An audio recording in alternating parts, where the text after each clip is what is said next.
Did you know that cement is one of the most essential materials used in construction, with a history stretching back to ancient civilizations?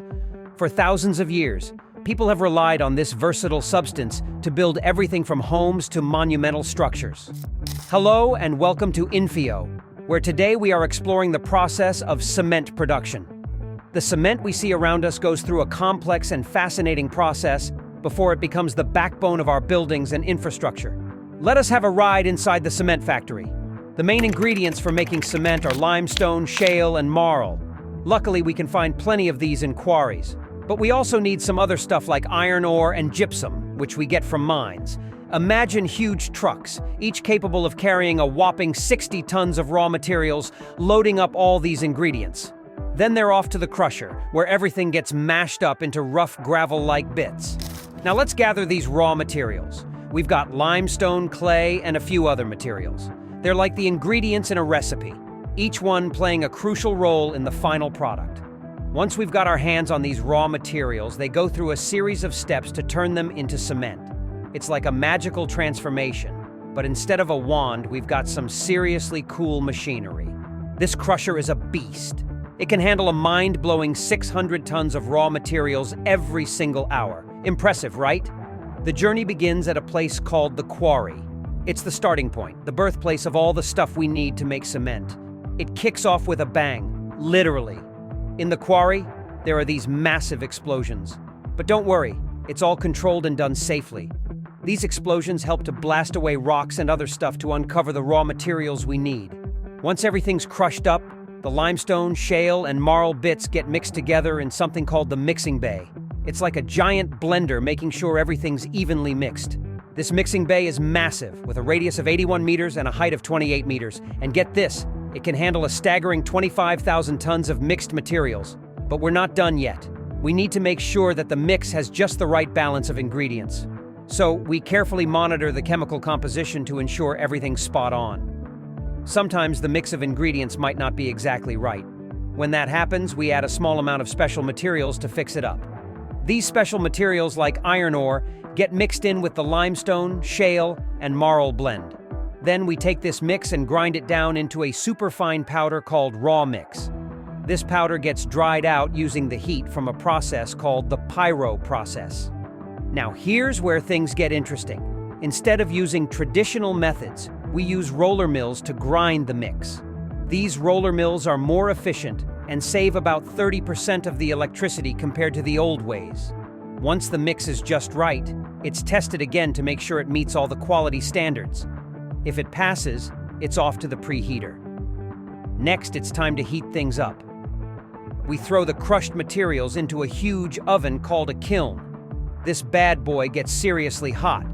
We're talking temperatures of around 1,450 degrees Celsius.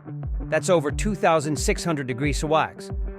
This intense heat causes chemical reactions that turn our raw materials into something called clinker. But we're not done yet. After the kiln, we grind the clinker into a fine powder. It's like turning chunky salsa into smooth, delicious sauce. This powder is what we know as cement. Once cooled, the clinker is stored in a big silo until we need it. Then we mix it with gypsum and some high-quality limestone. Adding more limestone helps make our cement products more eco-friendly. It is then crushed into small pieces. It's like turning big rocks into tiny pebbles.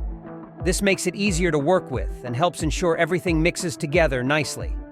Finally, the mix gets ground up again to make cement. We use special cement mills for this job.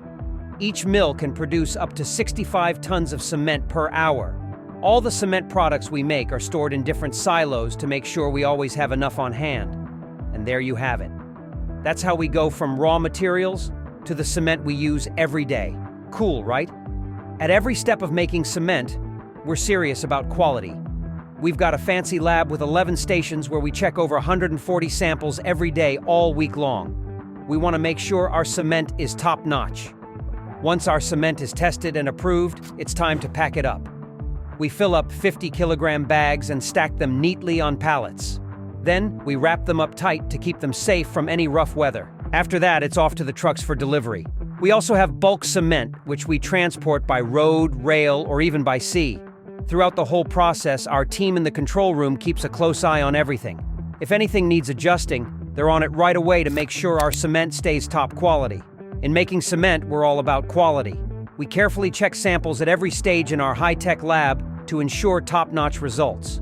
Once approved, we pack the cement into bags and pallets, wrapping them up snug for protection. Then, it's off to the trucks for delivery, or we transport bulk cement by road, rail, or sea.